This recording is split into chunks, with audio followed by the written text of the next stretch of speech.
प्यारे साथियों, आप सभी का स्वागत करता हूं अपने एमआरएस स्टडी परिवार में। तो डियर हम लोग जो है कॉन्ट्रैक्ट मैनेजमेंट जो सब्जेक्ट है जो कि एक इलेक्टिव पेपर है आपका। तो उसमें हम लोग 2024 का पेपर सॉल्यूशन देख रहे थे। आई होप कि आपने उसे प्रॉपर तरीके से पूरा देखा होगा और कई सारे क्वेश्चंस का एनालिसिस मैंने जो है आपके साथ शेयर किया। और आज का जो क्वेश्चन है, क्वेश्चन बोला जा रहा है कि explain the risk management strategy at construction site. Construction site पे कौन कौन से रिस्क मैनेजमेंट स्ट्रेटजी जो है हम लोग अपनाते हैं, उसके बारे में हम यहाँ पे चर्चा करेंगे। तो देखो, effective risk management eight construction site जो है बहुत ही ज़्यादा ज़रूरी है, ताकि कम से कम हजार्ड्स हो सके, वर्कर सेफ्टी हो सक को इंश्योर करें और प्रोजेक्ट डिले को प्रिवेंट करें। तो सबसे पहले रिस्क को आइडेंटिफाई करना है कि किस तरीके का रिस्क आ रहा है। रिस्क आइडेंटिफाई करने के बाद उसके सेफ्टी को देखेंगे, जैसे safety hazards, financial risk, environmental risk और मटेरियल रिस्क क्या हो रहा है, वो चीज़ें देखेंगे। Method for identification: site inspection, safety audits और brainstorming session with project teams. दूसरा है रिस्क असेसमेंट एंड एनालिसिस। इसमें जो है हम लोग आइडेंटिफाई करते हैं रिस्क को कि किस तरीके से आ रहा है, माने इवेल्युएट करते हैं आइडेंटिफाइड रिस्क को कि भाई वो रिस्क कैसा है, कम है, ज़्यादा है या बहुत ज़्यादा है। फिर कौन कौन से टूल्स आ रहे हैं, जैसे रिस्क मैट्रिक्स जो कि प्रायोरिटाइज रिस्क कौन कौन सा है, किसको हम प्रायोरिटी बेसिस पे कर सकते हैं। Failure mode and effect analysis. Risk mitigation, कैसे हम रिस्क को ख़त्म कर सकते हैं, उसके लिए हम क्या करेंगे, एक स्ट्रैटेजी बनाएंगे, है ना, जिसमें रिस्क अवॉइडेंस, कौन कौन से रिस्क है जिसको हम अवॉइड कर सकते हैं। मिटिगेट यानी प्रिवेंटिव मेजर्स क्या है, क्या हम ले सकते हैं कि रिस्क का इम्पैक्ट कम से कम हो। रिस्क का ट्रांसफर, कई बार हम रिस्पॉन्सिबिलिटीज कोई थर्ड पार्टीज यानी इंश्योरेंस और सब कॉन्ट्रैक्टर के ऊपर डाल देते हैं, शिफ्ट कर देते हैं, तो वो रिस्क ट्रांसफर हो गया। Risk acceptance, accepting avoidable risk with contingency plans in place. Example, installing protective scaffolding to minimize fall risk. चौथा है इम्प्लीमेंटेशन ऑफ कंट्रोल मेजर, कैसे हम इम्प्लीमेंट करेंगे, तो उसके लिए टूल बॉक्स टॉक करेंगे, एट रेगुलर ट्रेनिंग देंगे। पर्सनल प्रोटेक्टिव इक्विपमेंट भी प्रोवाइड करेंगे, यानी पीपीई प्रोवाइड करेंगे। Establishing emergency response plan, emergency response plan भी जो है इस्टेब्लिश करेंगे। इसके अलावा मॉनिटर करेंगे और रिव्यू करेंगे रिस्क को रेगुलर बेसिस पे, ताकि रिस्क को कम से कम हम कर सकें।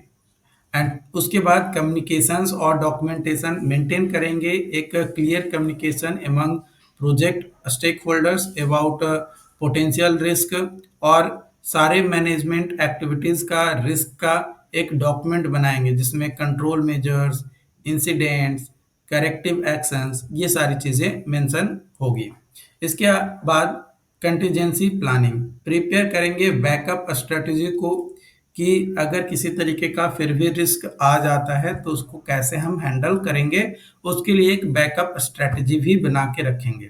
और एलोकेट करेंगे इमरजेंसी फंड को और रिसोर्सेज को, ताकि एक्सपेक्टेड सिचुएशंस अगर आ जाता है तो उसमें हम उस एलोकेटेड इमरजेंसी फंड का यूज कर सकें। उसके बाद अगला क्वेश्चन है, discuss the different cost control preliminaries of contractor. तो जो इफेक्टिव कॉस्ट कंट्रोल होता है, ये मैनेज करता है प्रोजेक्ट एक्सपेंसेस, इंश्योर करता है प्रॉफिटेबिलिटी एंड मेंटेन करता है फाइनेंशियल स्टेबिलिटी को।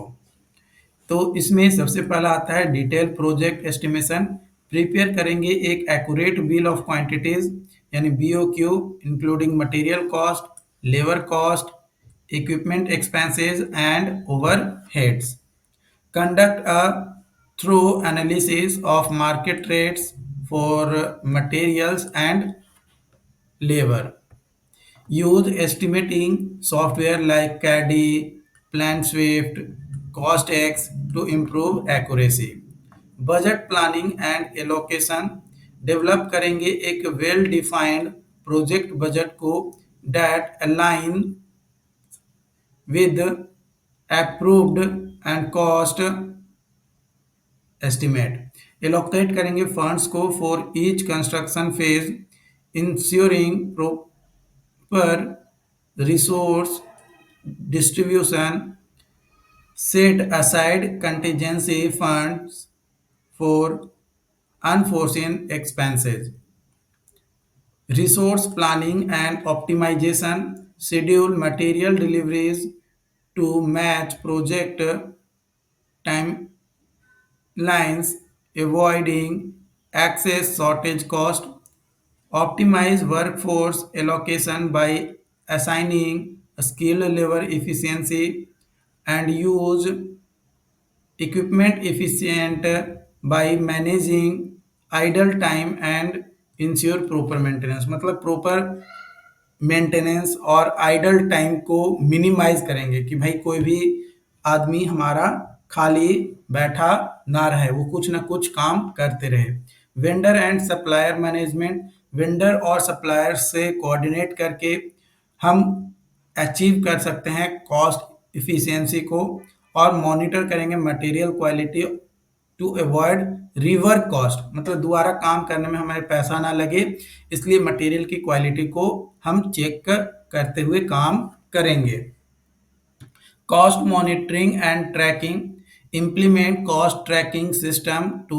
monitor real time expenses use software tools like ms project primavera tally for expense tracking अगला है चेंज ऑर्डर मैनेजमेंट कई बार हमें जो है जो प्रोसेस होता है उसको हैंडल करने के लिए हमें चेंज करना पड़ता है डिज़ाइन को या फिर अनएक्सपेक्टेड मॉडिफिकेशंस करना पड़ता है जो कि कहीं ना कहीं इम्पैक्ट करता है हमारा कॉस्ट के ऊपर तो वो इंश्योर करता है क्लाइंट अप्रूवल्स जो ऑब्टेन किया जाता है टू मैनेज एडिशनल एक्सपेंसेस वो efficient subcontractor management efficiently जो है सब कॉन्ट्रैक्टर को मैनेज करेंगे based on experience liabilities and cost effectiveness और क्लियरली डिफाइन करेंगे payment terms scope of work और डेडलाइंस इन कॉन्ट्रैक्ट मॉनिटर करेंगे subcontractor performance to avoid delays and overspending waste management and control minimise करेंगे material wastage को by implementing efficient storage and handling practices reuse surplus material where wherever possible जहां भी possible होगा train workers can resource train workers on resource efficiency to reduce waste मतलब जो trend worker होंगे अगर उसका हम यूज़ करेंगे तो जो वेस्टेज है मटेरियल का या रिसोर्सेज का वो कम से कम हमारा होगा रेगुलर साइट ऑडिट और इंस्पेक्शंस भी ज़रूरी है ताकि इंश्योर कर सके मटेरियल लेबर और इक्विपमेंट की यूटिलिटीज़ किस तरीके से हो रही है इसके अलावा इफेक्टिव कम्युनिकेशंस भी ज़रूरी है और रिपोर्ट करना है प्रॉपर कि भाई डेली बेसिस पे किस तरीके से हमें आगे बढ़ना है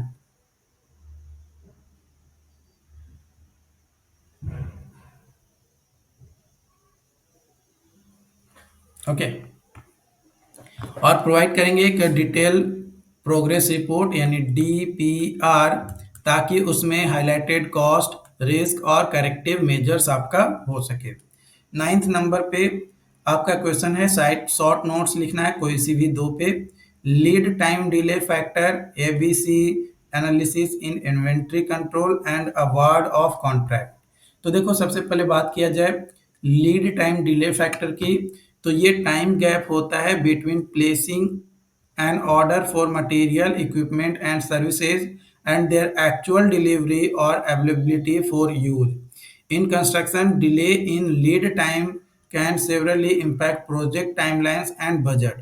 Causes of lead time delay suppliers inefficiencies or production issues, transportation delays, poor planning and inaccurate forecasting, unavailability of critical material in the market. Mitigate कैसे कर सकते हैं? तो plan order well in advance, identify alternative suppliers and maintain buffer stock for essential material. दूसरा है ABC analysis in inventory control. ABC analysis in is a technique used to categorize inventory based on its value and significance to the project. This method helps prioritize resource management. Categories: A category high value item with low consumptions जैसे machinery steel required strict control. B category medium value item with moderate consumption जैसे cement brick require regular monitoring. C category low value item with high consumption जैसे nails bolts, ये manage किया जाता है with minimal supervision के साथ। Benefits बात किया जाए तो efficient allocation of resources, reduce overstock and minimize inventory cost and focuses effect on controlling high value items के ऊपर। तीसरा है award of contract.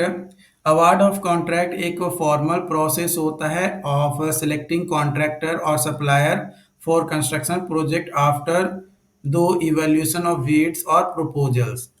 A step in contract award process, tender opening, evaluate submitting bid for technical and financial compliance, bid evaluation, access bidder qualifications, experience and cost proposals, and तीसरा final selection, choose the most suitable bidder based on value of money and project requirement।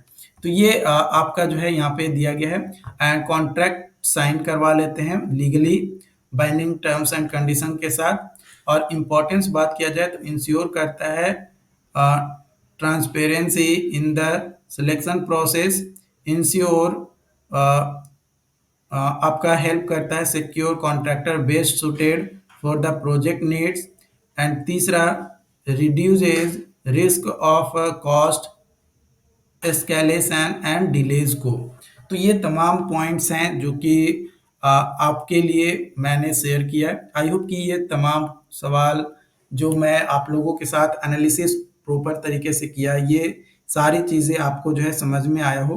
अगर देखो अगर किसी भी points में फिर भी doubts रहता है, कन्फ्यूजन रहता है, तो आप हमें कमेंट करके ज़रूर बताइए ताकि आपके उस डाउट्स को प्रॉपर तरीके से क्लियर किया जा सके।